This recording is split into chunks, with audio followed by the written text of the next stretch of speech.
Right, here we go on Sunday's Guineas card from Newmarket.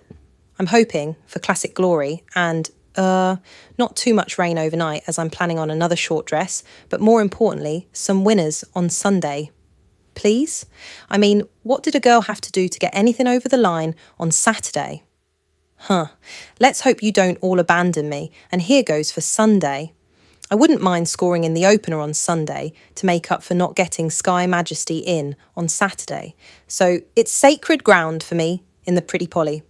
With some overnight rain in the forecast, conditions should be more like she faced in the Montrose here back in November, where she couldn't stay with the talented Pintara, but otherwise acquitted herself well enough. So I can see her taking on Brian Meehan's Esna, and it's got to be between these two.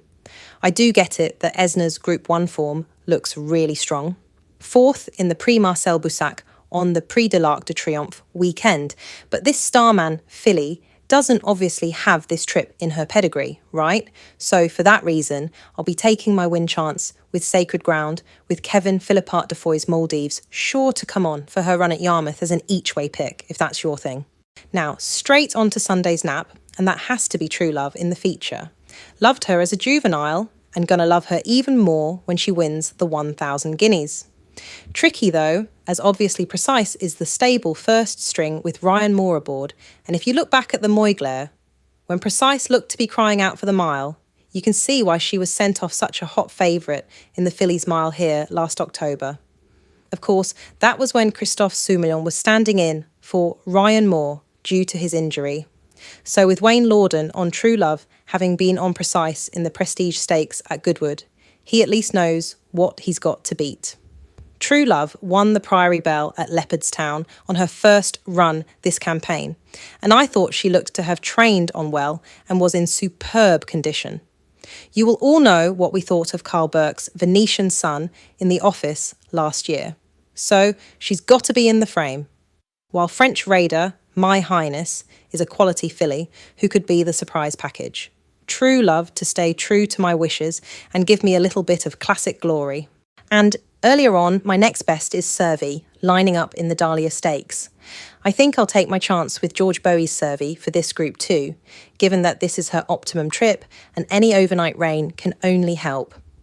And winning the 2,000 guineas on Saturday with Beau Echo must have put Georgie Boy on a pedestal after all.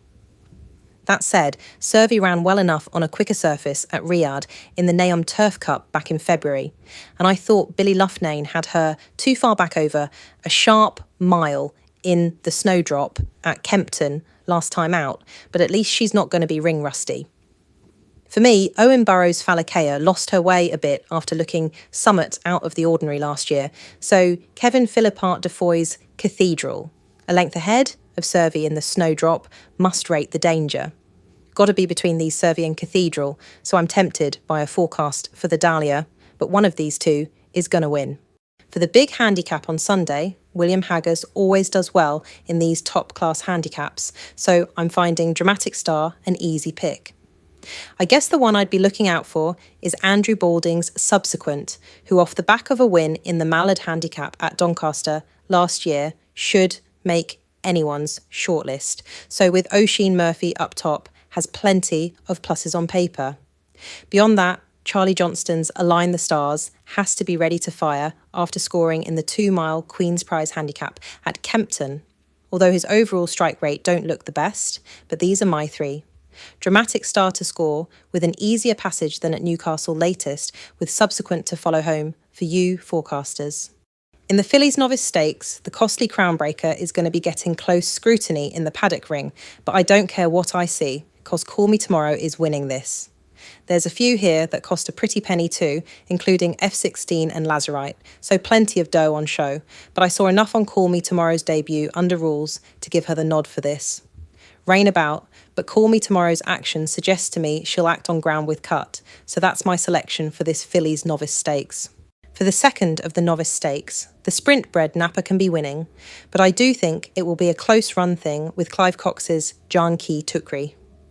Of course, both have the benefit of a first run at Newbury last month, where Janki Tukri was 2 lengths in front of Napa, but I can see that being an easy reversal here at Newmarket. definitely bred for speed, being by Naval Crown, I'll be taking Napa to get upsides of Janki Tukri this time, with stablemate Noble Raider also in the money.